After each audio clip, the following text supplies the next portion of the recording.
The late afternoon sun filtered through the floor-to-ceiling windows of juniper and ash, cast long, elegant shadows across the polished oak floor.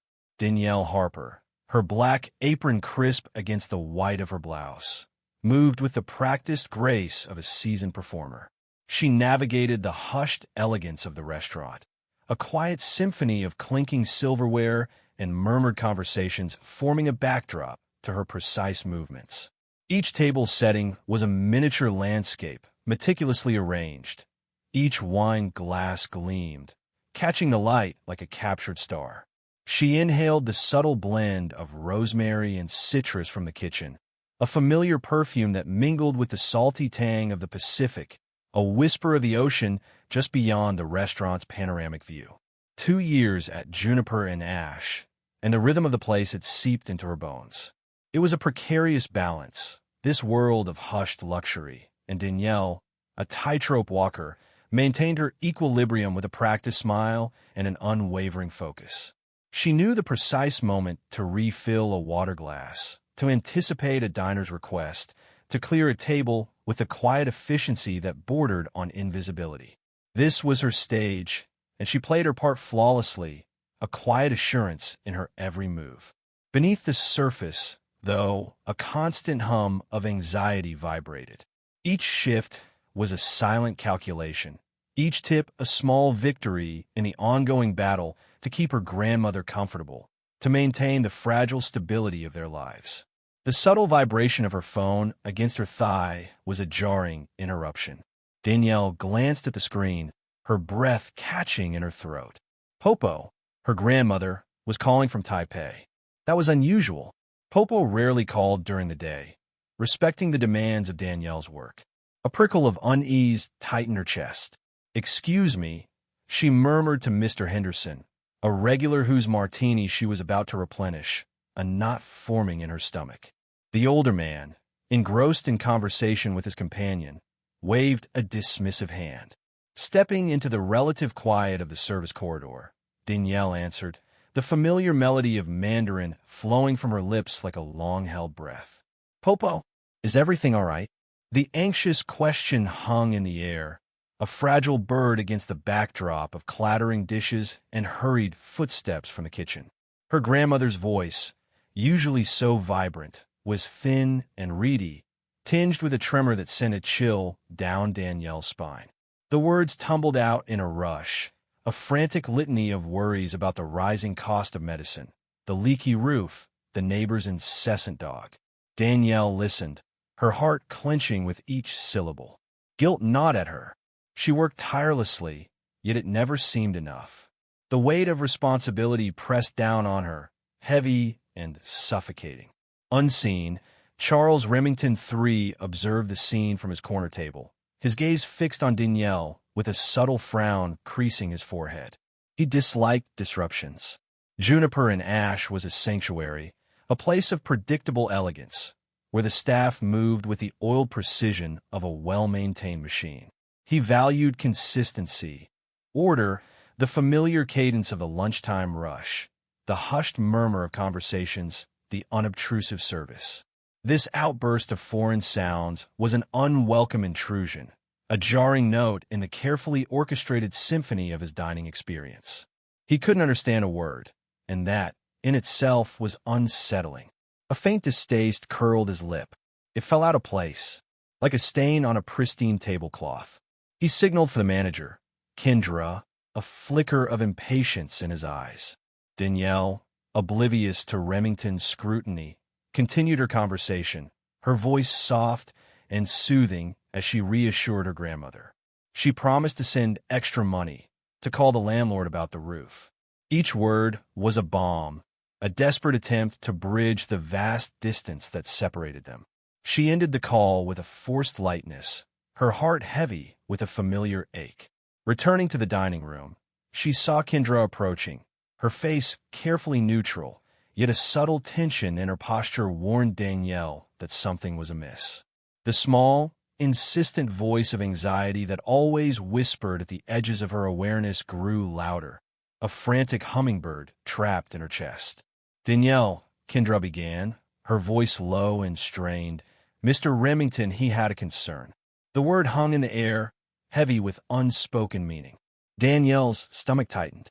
She had served Mr. Remington countless times.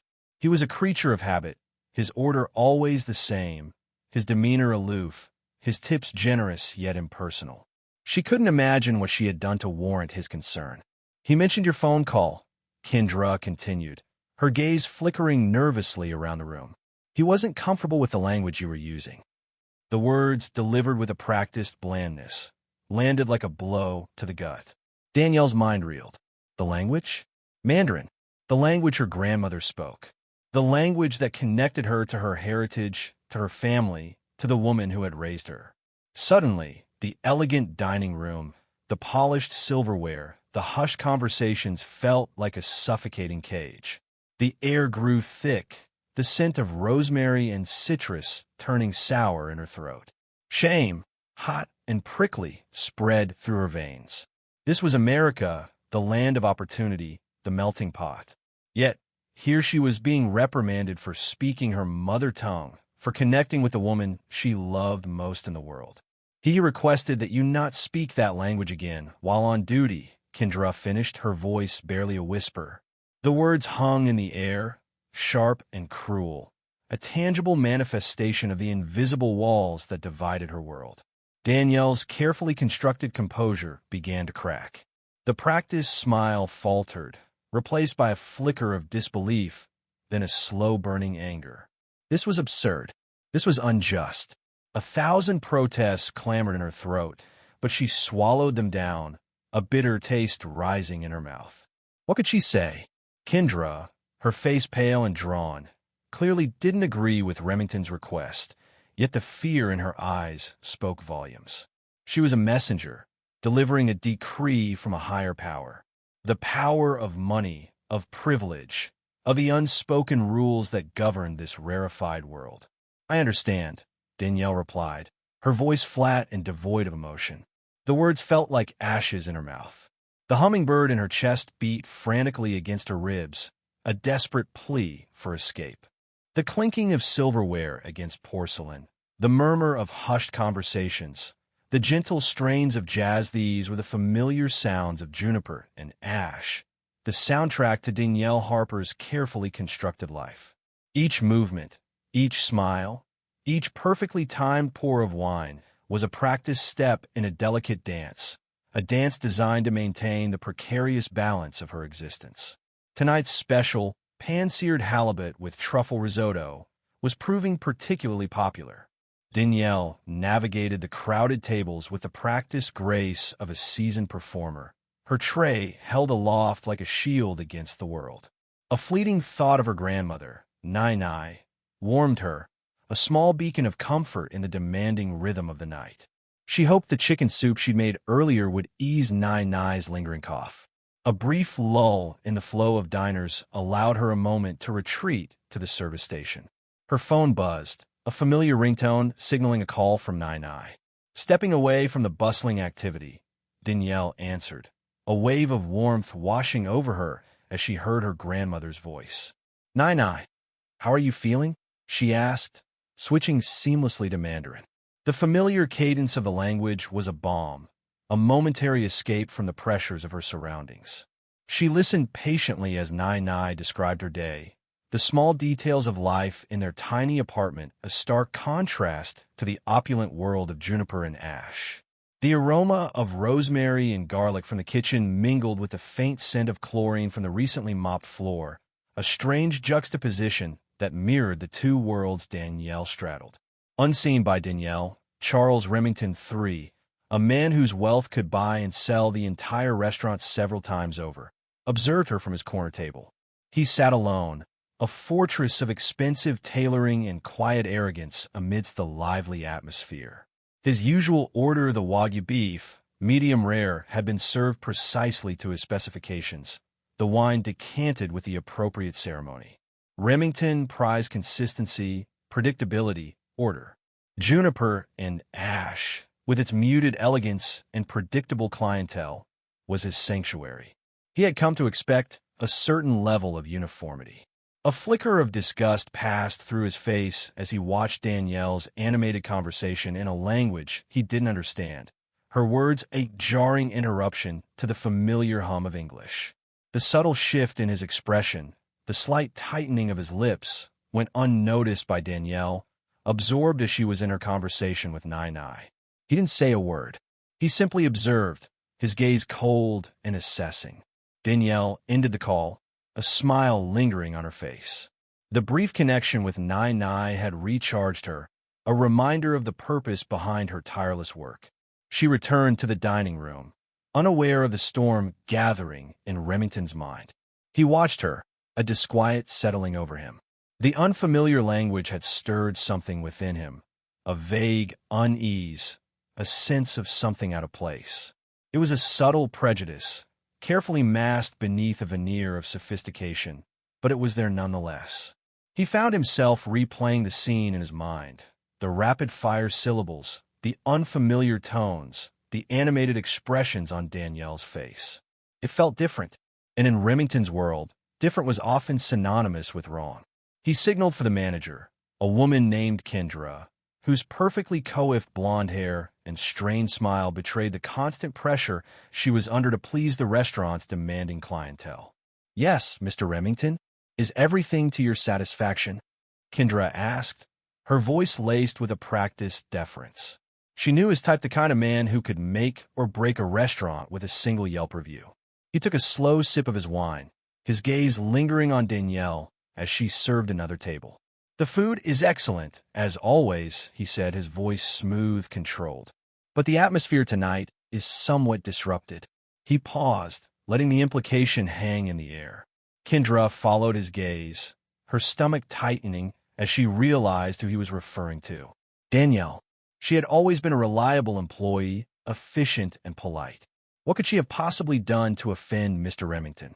"I'm so sorry you feel that way, Mr. Remington," she said, her mind racing to identify the problem.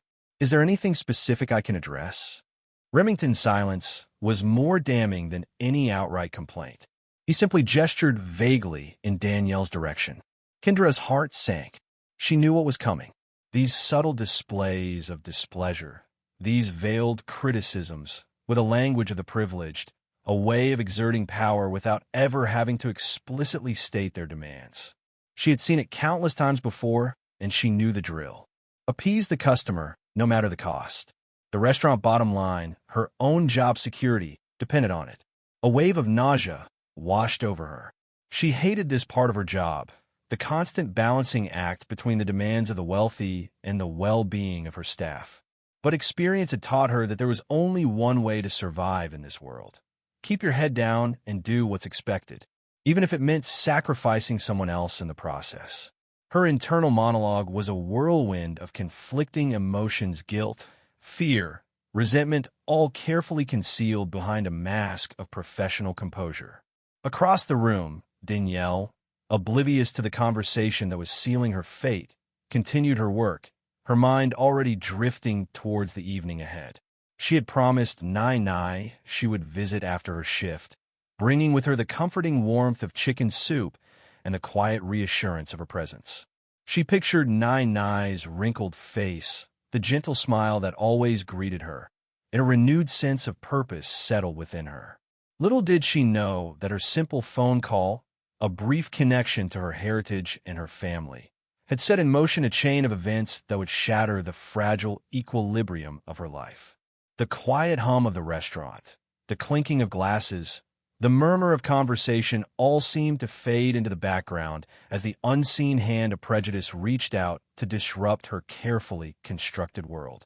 The air, once filled with the comforting aromas of fine dining, now carried a faint metallic tang of injustice, a premonition of the storm that was about to break. The pale morning light, filtered through the thin curtains, painted stripes across Danielle's face. She blinked awake, the lingering scent of jasmine tea from last night clinging faintly to the air.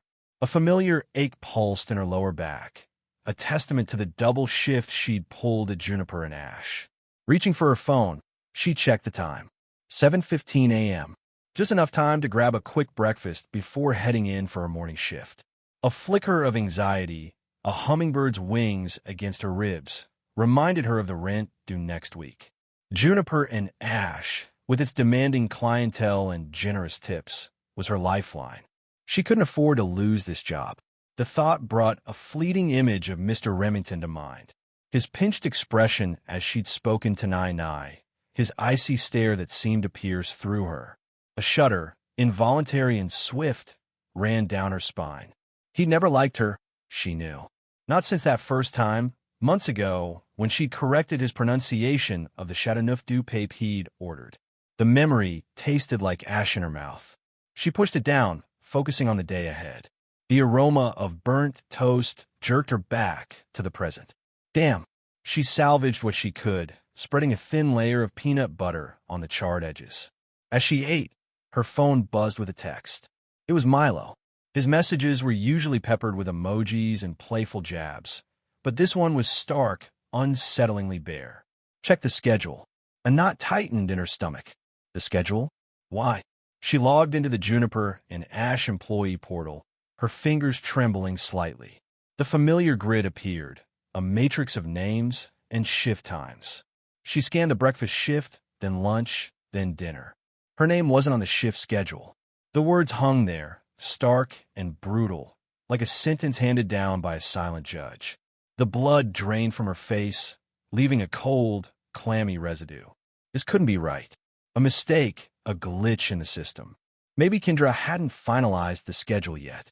She scrolled through the next week, the week after, her heart pounding against her ribs like a trapped bird. Nothing. Her name was nowhere to be found. The peanut butter congealed in her throat, choking her. A wave of nausea washed over her. Fired.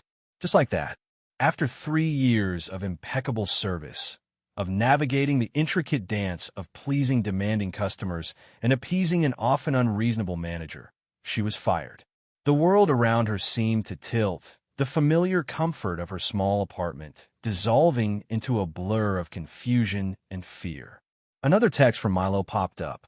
Call me. Her hand shook as she dialed his number. He answered on the first ring, his voice tight with concern. Danielle, what the hell happened? You're not on the schedule. I know, she whispered, her voice barely audible. The words felt heavy, leaden, dragging her down. I don't understand. Kendra called me this morning, Milo said, his voice laced with anger. She said you were let go. Something about a customer complaint. A customer complaint? Her mind raced, sifting through the events of the previous evening. The only incident that stood out was her conversation with Nai. Mr. Remington's disapproving glare flashed before her eyes. Could that be it? Milo, she said, her voice trembling. I think it's because I was speaking Mandarin on the phone.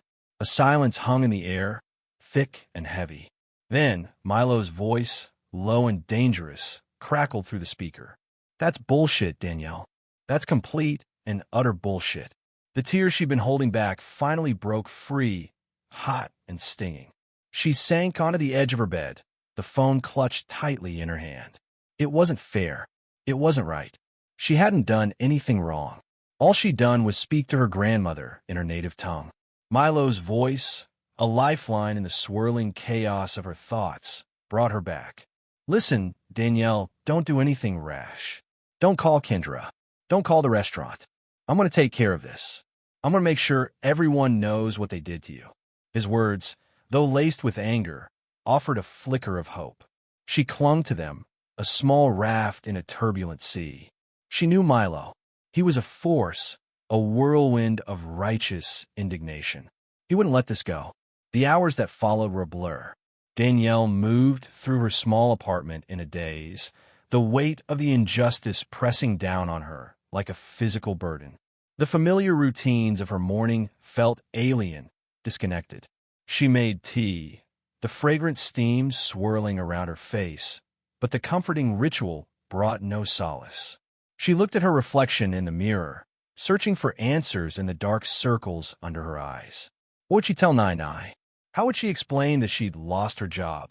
Not for any fault of her own, but for simply speaking her language. Her phone buzzed incessantly, a constant stream of messages from Milo.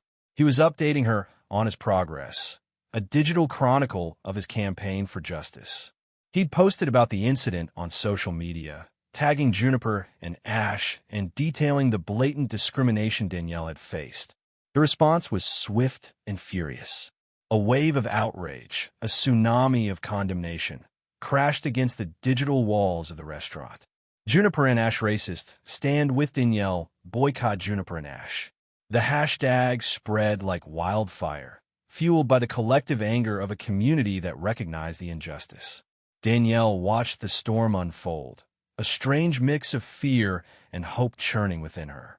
She'd never wanted this public spectacle, this digital battle. All she'd wanted was to keep her job, to provide for Nai, to live a quiet, unassuming life. But now, her personal struggle had become something bigger, a symbol of the quiet prejudice that simmered beneath the surface of everyday life. As the day wore on, the pressure on Juniper and Ash intensified. News outlets picked up the story, amplifying the public outcry. The restaurant's social media pages were flooded with negative comments, their carefully curated image shattered into a million pieces. Finally, late in the afternoon, Juniper and Ash issued a public apology, a carefully worded statement that danced around the issue of discrimination while promising a full investigation. They offered Danielle her job back. The apology, hollow and insincere as it felt, was a victory. A small victory, perhaps, but a victory nonetheless. The weight on Danielle's chest eased slightly, replaced by a profound weariness. She looked out the window, at the fading light painting the sky in hues of orange and purple. The city lights twinkled in the distance, a silent testament to the bustling life that continued, oblivious to the battles fought and won in quiet corners. The fight was over for now, but the scars, she knew, would remain. The stale, air-conditioned air of Kendra's office felt colder than the late afternoon Santa Monica breeze outside.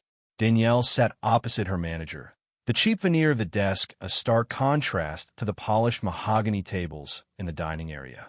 She watched as Kendra nervously shuffled a thin manila folder, its emptiness a glaring symbol of the absurdity of this situation. Her stomach churned, a knot of dread tightening with every passing second. "Just breathe, Danielle. Breathe." Her grandmother's words echoed in her mind, a fragile anchor against the rising tide of panic.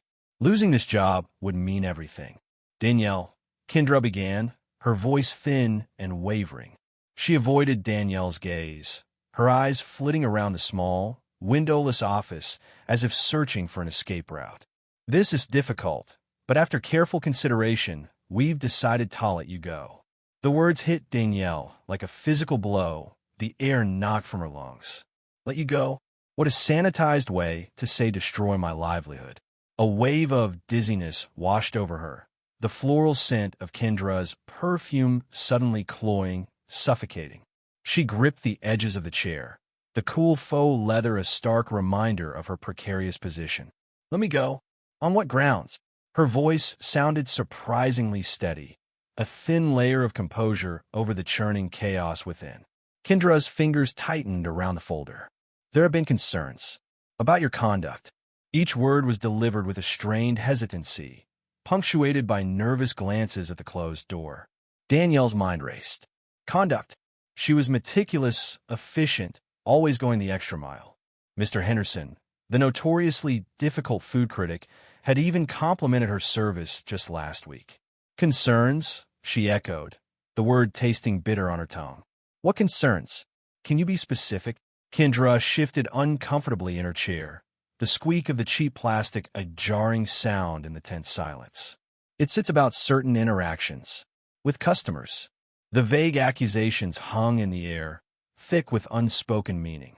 Danielle's mind flashed back to the phone call, the hurried conversation with her grandmother about the rising cost of her medication. The sharp, clipped tones of Mandarin, a language her grandmother refused to abandon, a lifeline to her past. Could that be it? Surely not. This was Santa Monica, not some backwater town. Interactions? Danielle pressed, the knot in her stomach tightening. Which interactions? "I've always been professional, courteous. It's about how it was perceived, Danielle," Kendra interrupted, her voice laced with a brittle, forced authority. "The impression you created." The pieces clicked into place, sharp and painful. The image of Charles Remington III, his face a mask of disapproval, flashed in her mind. His impatient sigh, the subtle flick of his wrist as he signaled for Kendra. The whispered conversation, cloaked in the illusion of discretion, yet loud enough for Danielle to catch snippets, uncomfortable, disruptive, not the right image. "Because I spoke another language," Danielle stated, the words flat and heavy. The question hung in the air, a stark accusation in the sterile confines of the office. Kendra's silence was a confirmation. The blood drained from Danielle's face, leaving her feeling cold and hollow. The carefully constructed walls of composure began to crumble, replaced by a rising tide of anger and disbelief. "Because I spoke Mandarin." The thought echoed in her mind, a surreal, sickening mantra. In a city celebrated for its diversity, in a restaurant that boasted a global menu, speaking another language was grounds for dismissal? "Mr. Remington," Danielle said, her voice tight with controlled fury. She could picture him clearly, the entitled tilt of his head, the disdainful curve of his lips. "He complained because I spoke Mandarin."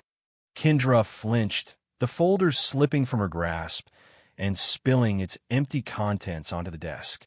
The hollow thud of the empty folder on the cheap veneer resonated in the silence, a pathetic punctuation mark on the injustice of it all.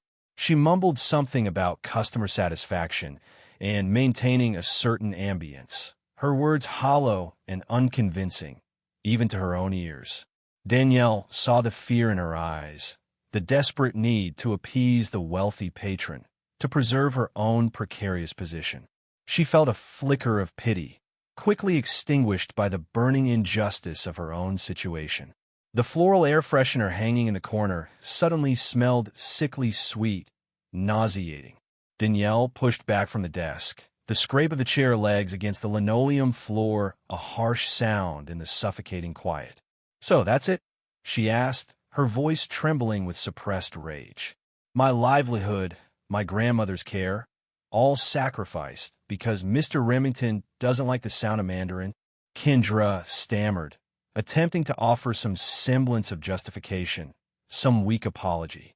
But the words were meaningless, lost in the echoing silence of Danielle's own despair. She barely registered Kendra's rambling, her mind already racing, calculating, planning. The rent, the bills, her grandmother's medication. A cold, hard knot of fear settled in her chest, a stark counterpoint to the burning anger that threatened to consume her. This wasn't just about a job. It was about survival. She stood up, her legs shaky but resolute. She looked down at Kendra, the woman who had so easily sacrificed her on the altar of customer appeasement. "You'll regret this," she said, her voice low and steady, each word a promise. The words weren't a threat, but a prophecy. She turned and walked out, leaving Kendra alone in the sterile silence of her office, the faint scent of fear and cheap air freshener hanging heavy in the air. The afternoon sun, streaming through the windows of the restaurant beyond, seemed to mock the darkness that had just descended on Danielle's world. But within that darkness, a spark of defiance ignited. This wasn't over, not by a long shot. The valet stand, usually a whirlwind of gleaming metal and hurried greetings, seemed to hold its breath as Danielle emerged from juniper and ash. The cool night air, tinged with the salty tang of the Pacific, did little to soothe the burning in her throat. Her fingers, still clutching the small, worn leather pouch containing her tips, trembled almost imperceptibly. Inside, the muted clinking of silverware and the low murmur of conversation continued, undisturbed by the seismic shift that had just occurred in her own small world. She hadn't even bothered to retrieve her coat from the staff room. What was the point? Another uniform discarded, another name crossed off the roster. Just another Tuesday. "Danny," Milo's voice, sharp with concern, sliced through the numbness that had begun to settle over her. He pushed past a cluster of arriving diners, his face a mask of disbelief. "What the hell happened?" "Kendra just told me," she said. He trailed off, the words catching in his throat. Danielle offered a weak smile, a gesture that felt alien and strained. She could see the questions swirling in his eyes, the anger simmering beneath the surface. He deserved an explanation, she knew. He had always been her staunchest ally in that gilded cage. But the words wouldn't come. They felt heavy, leaden, trapped somewhere deep in the hollow space that had opened up inside her chest. "Let it go, Milo," she finally managed, her voice barely a whisper against the backdrop of the city's restless hum. The valet, a young man with carefully gelled hair and an air of studied indifference, averted his gaze, pretending to be engrossed in polishing the hood of a Bentley. Everyone, it seemed, was adept at looking the other way. "Let it go." Milo's voice rose an octave, laced with incredulity. "He had you fired for speaking Mandarin? On your own break? That's insane." Danielle closed her eyes, the image of Remington's pinched face, his lips pursed in a thin line of disapproval, flashing behind her eyelids. The way he had summoned Kendra with a flick of his wrist, the hushed conference behind the swinging doors of the kitchen, Kendra's apologetic, almost pleading look as she delivered the news, it was a scene played out in countless variations throughout history. The powerful exerting their will, the powerless scrambling to comply. He didn't like it," she said, the words tasting like ash in her mouth. The absurdity of the situation pressed down on her, a suffocating weight. Years of carefully constructed composure, of navigating the treacherous currents of the service industry with a practiced smile, felt like a flimsy shield against the blunt force of prejudice. Milo's hands clenched into fists. "We should report him. Go to the press. This is blatant discrimination." Danielle's gaze drifted towards the ocean, the lights of distant ships twinkling like scattered diamonds against the velvet darkness. The waves crashed against the shore in a rhythmic, ceaseless cycle, a stark contrast to the sudden, jarring disruption of her own life. The fight in her, the one that had propelled her through countless challenges, had flickered and died. "No," she said, the word a quiet exhalation. "It won't change anything." The thought echoed in her mind, a bleak and weary refrain. She had seen it all before. The fleeting outrage, the performative apologies, the slow, insidious return to the status quo. Milo stared at her, his expression a mixture of anger and bewilderment. "Danny, you can't just let him get away with this." She met his gaze, a flicker of something akin to amusement dancing in her eyes. "People get weird when they can't label you," she said, a strange calmness settling over her. "When they can't fit you neatly into a box." He saw something unfamiliar, something he couldn't control, and it made him uncomfortable. "Let him." The words hung in the air between them, heavy with unspoken meaning. Milo opened his mouth to argue, then closed it again, a flicker of understanding dawning in his eyes. He knew, as she did, that the battle wasn't just about a lost job, about a single act of discrimination. It was about a lifetime of navigating a world that constantly demanded explanation, justification, assimilation. And tonight, she was simply too tired to fight. "Come on," Milo said softly, his anger replaced by a quiet resignation. "Let's get you home." Danielle nodded, a wave of exhaustion washing over her. The lights of juniper and ash blurred as she turned away, the sounds of laughter and clinking glasses fading into the background noise of the city. She didn't look back. There was nothing left for her there, just the hollow echo of injustice and the lingering taste of ashes. The rhythmic crash of the waves, the vast indifference of the ocean, held a strange comfort. It was a constant, a force that would continue, unyielding, regardless of the petty triumphs and defeats of human lives. And for now, that was enough. For now, she just wanted to be swallowed by the darkness, to disappear into the anonymity of the night. The cool, metallic tang of unshed tears lingered at the back of Danielle's throat. The dismissal letter, crisp and impersonal, felt heavy in her hand. Each word, typed in a stark, professional font, was a small, sharp cut. Insubordination. The absurdity of it echoed in the hollow space that had opened up inside her. She had simply spoken to her grandmother, her nai-nai, in their native tongue. A brief conversation, hushed and hurried, about picking up her medication. How could such a simple act of filial piety be twisted into an act of defiance? The Santa Monica sun, usually a comforting warmth on her skin, now felt like a mocking spotlight, exposing her vulnerability. The familiar rhythm of the ocean waves, once a soothing backdrop, now pulsed with the irregular beat of her anxiety. How would she tell Nai? The apartment, usually filled with the comforting aroma of jasmine tea and Nai's humming, felt strangely silent. Danielle sat on the edge of her bed, the dismissal letter still clutched in her hand, the edges softened by her nervous grip.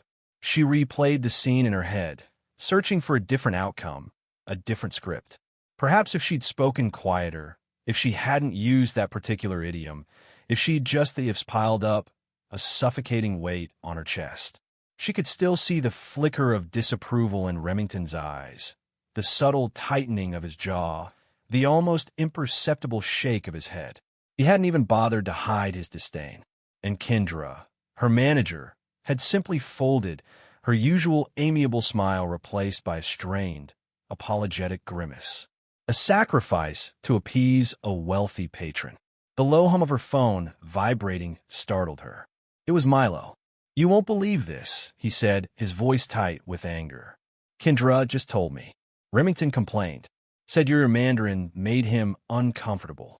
Said it disrupted the ambience. He practically spat the last word. Danielle closed her eyes, a wave of exhaustion washing over her. She could hear the barely contained fury in Milo's voice, the same righteous indignation she felt simmering beneath her own forced composure. "I'm going to do something," Milo continued, his voice hardening with resolve. "This isn't right, Danny. This isn't fair." Danielle wanted to tell him to let it go, to not make waves. She knew the precarious nature of their jobs, the power imbalance that existed between them and the clientele they served. But the words caught in her throat. A strange sense of relief, tinged with a flicker of fear, settled in her stomach. Later that evening, a notification pinged on Danielle's phone. It was a link to a post on Milo's social media account. Her heart hammered against her ribs as she clicked on it. He hadn't held back. His words, sharp and precise, laid bare the incident in all its ugliness. He named names, detailed the blatant discrimination, and called out Juniper and Ash for their complicity. He ended the post with a simple, powerful hashtag, "Speak Up." Danielle watched, almost in a daze, as the post began to gain traction. Likes, comments, shares. The numbers climbed with dizzying speed. Words of support, outrage, and disbelief flooded the comment section.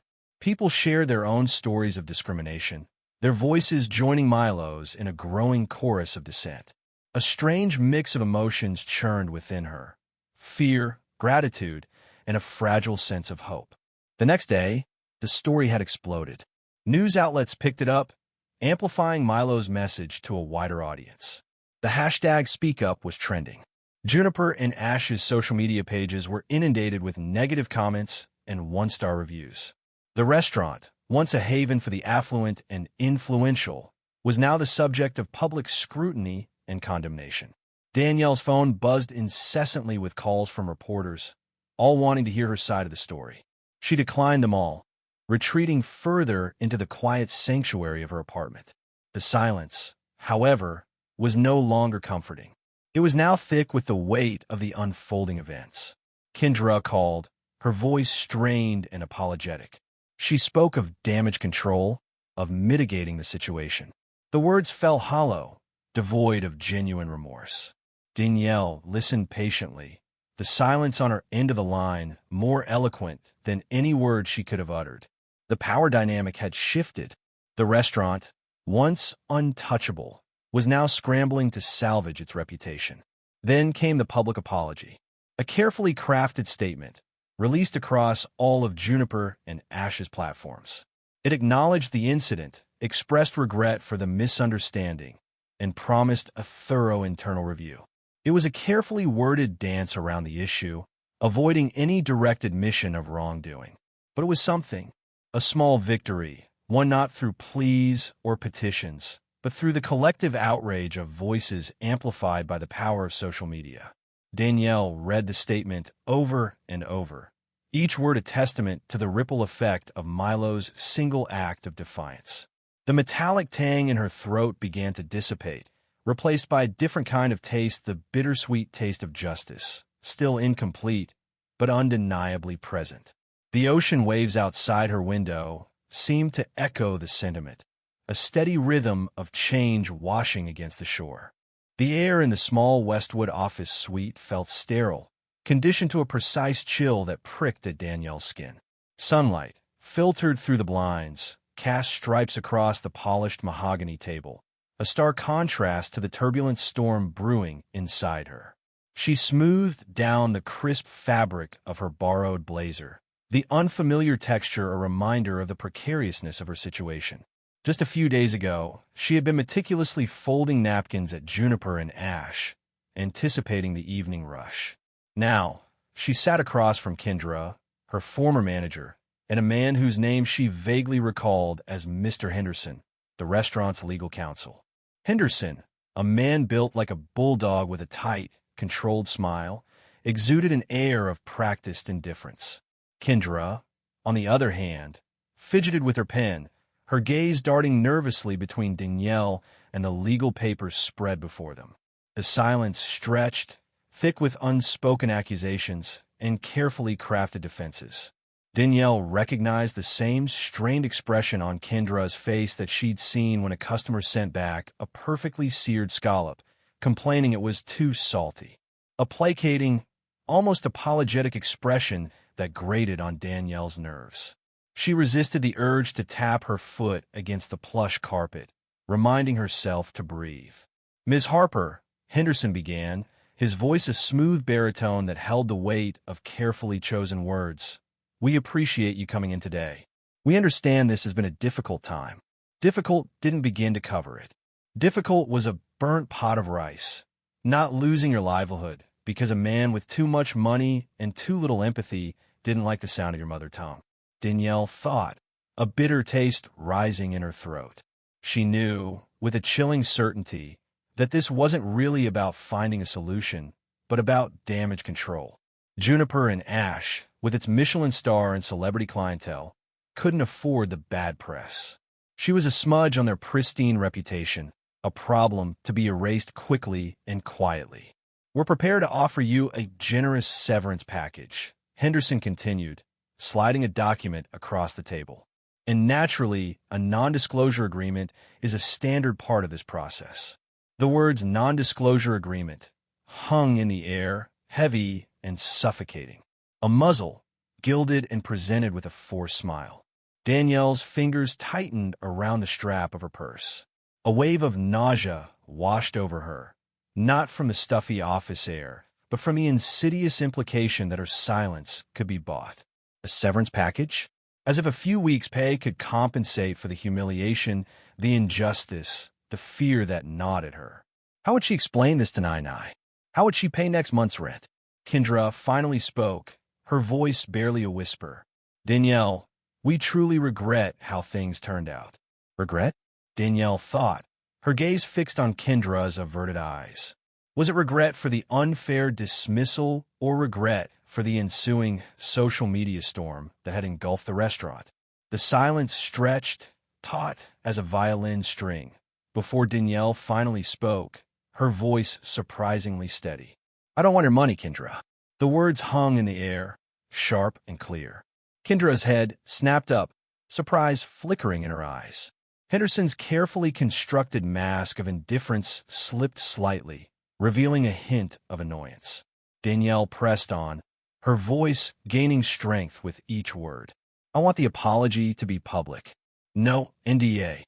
I want you to admit I was let go because someone didn't like hearing me speak my own language." The silence that followed was different this time. It wasn't the calculated silence of legal strategy, but the stunned silence of unexpected defiance. Henderson's jaw tightened, his gaze hardening.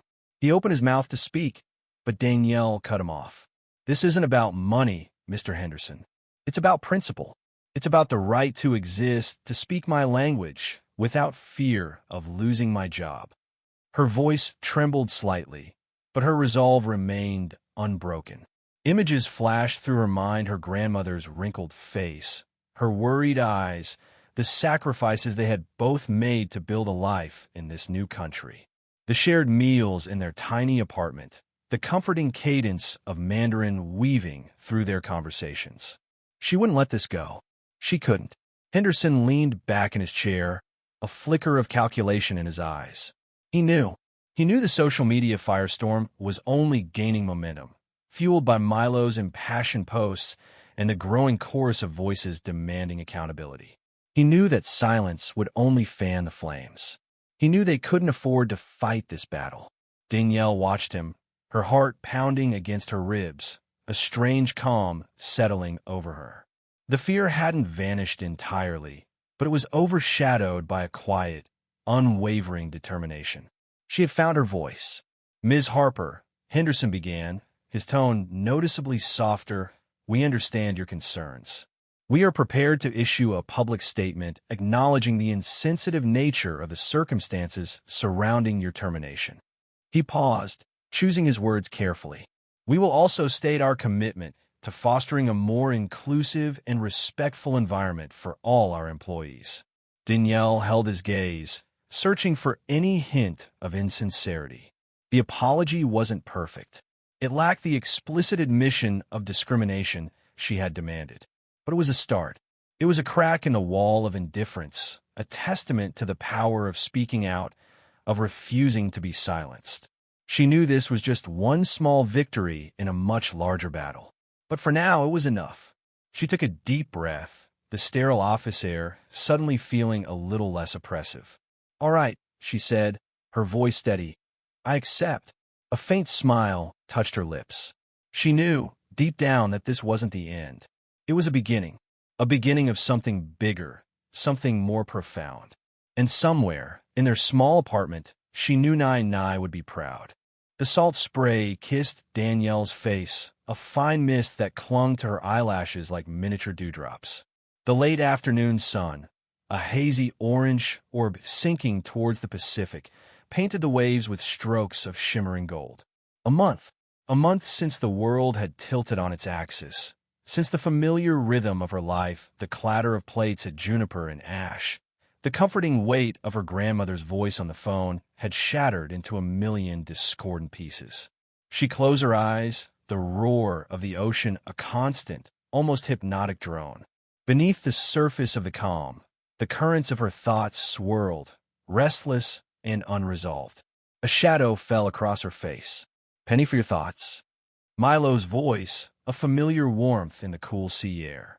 He settled beside her on the weathered bench, the wood groaning softly under his weight. Danielle opened her eyes, offering a faint smile. Just thinking about the whirlwind of the past month, the viral storm that had erupted after Milo's post about her dismissal had ignited the internet. The accusations, the apologies, the interviews, a cacophony of voices, each one clamoring for their say. It was exhausting, exhilarating, terrifying all at once. "You've been quiet," Milo observed, his gaze fixed on the horizon where the sky met the sea. "Too much thinking is dangerous, you know." A wry chuckle escaped her lips. "It's a hazard of the job, or rather, the lack thereof." The words were light, but a knot of anxiety tightened in her stomach. Even with the settlement money from Juniper and Ash, the future stretched before her, a vast and uncertain expanse. "Hey," Milo said softly, turning to face her, his expression earnest. "You did it, Danielle. You made them listen." His hand rested briefly on her arm, a gesture of comfort and solidarity.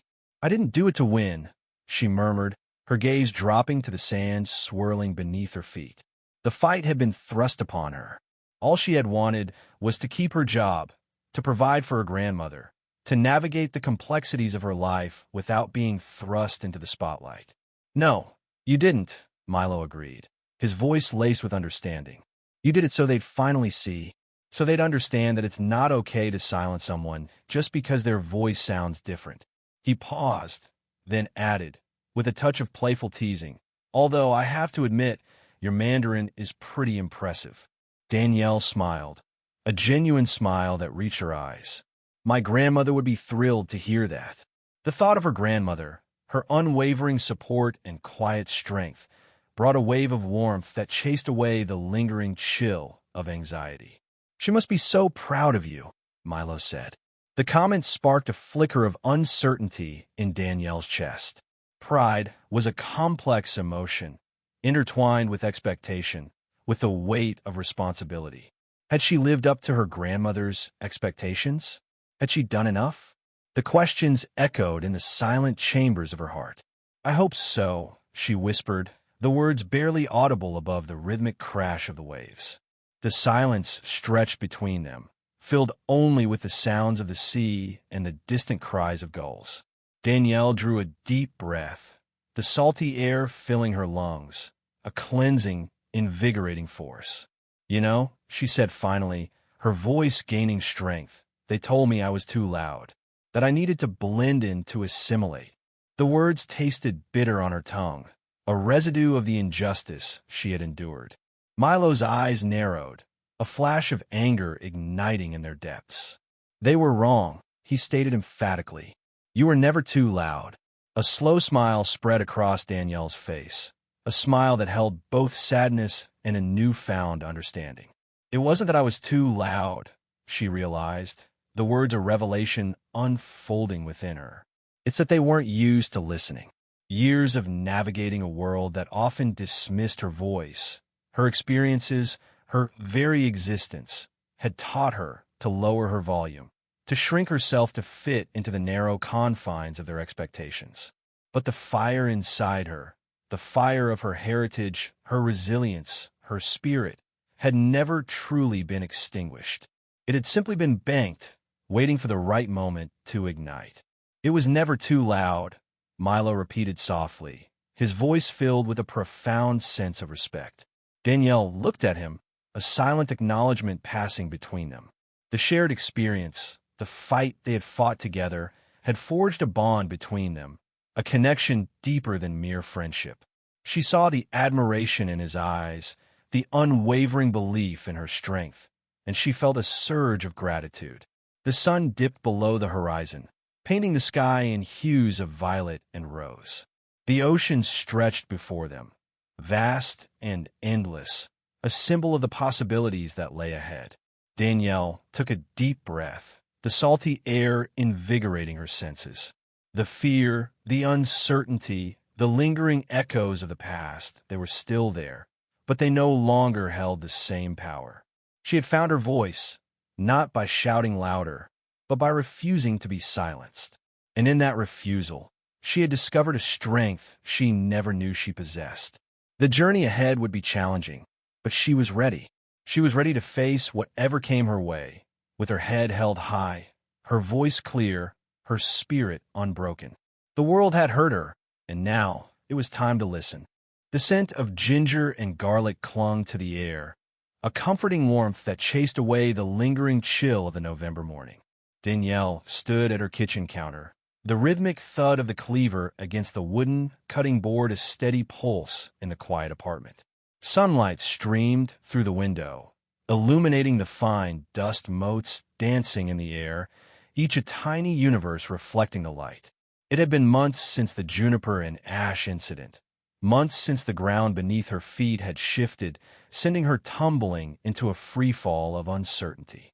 Yet, in the heart of that unsettling descent, she had discovered a strength she never knew she possessed, a voice that refused to be silenced. The rhythmic chopping was meditative, a physical manifestation of the order she was slowly piecing back together in her life. Each precise slice of ginger, each carefully minced clove of garlic, was a small victory, a tangible testament to her resilience. The incident at the restaurant, the humiliation, the injustice, it had all left an indelible mark. There were still moments, fleeting but sharp, when the memory of Remington's dismissive gaze, Kendra's apologetic wringing of hands, would surface, tightening her chest, making it hard to breathe. But the anger, the raw, burning resentment, had gradually given way to something else, a quiet determination, a resolve to transform her experience into something meaningful.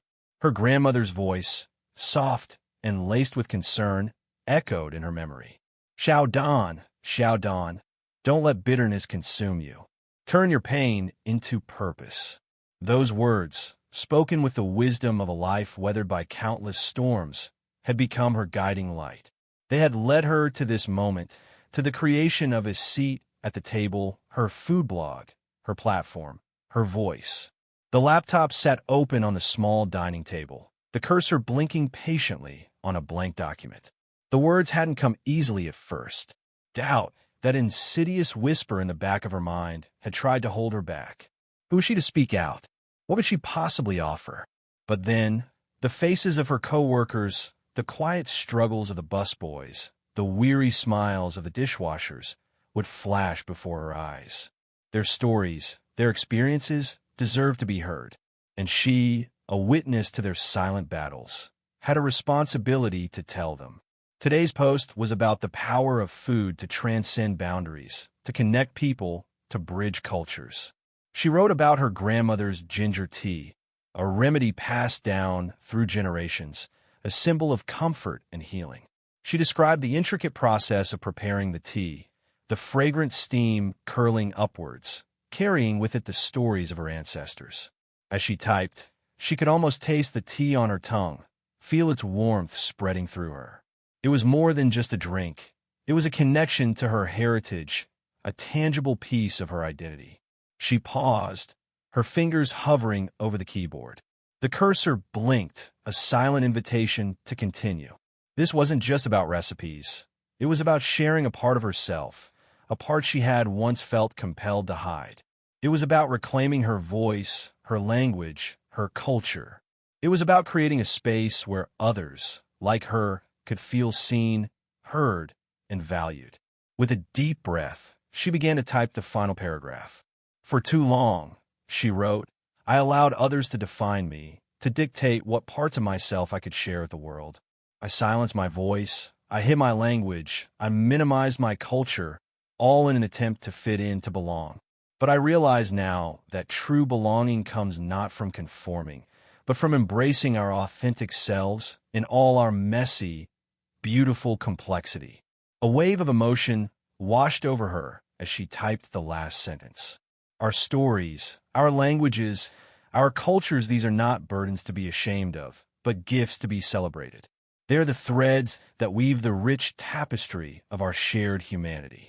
And when we share these gifts with the world, we not only enrich ourselves, but also create a space for others to do the same.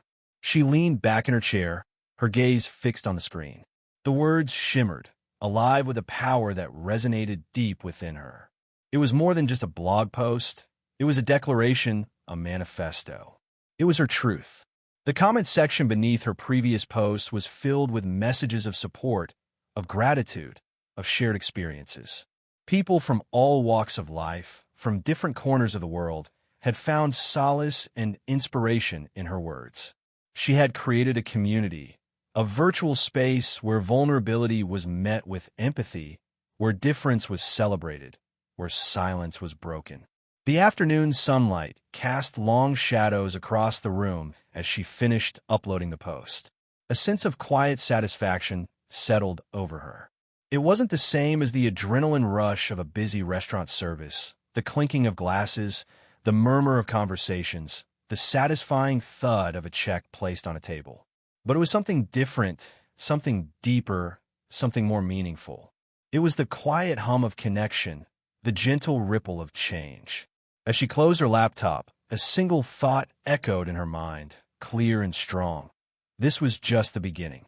The journey had just begun, and she was ready.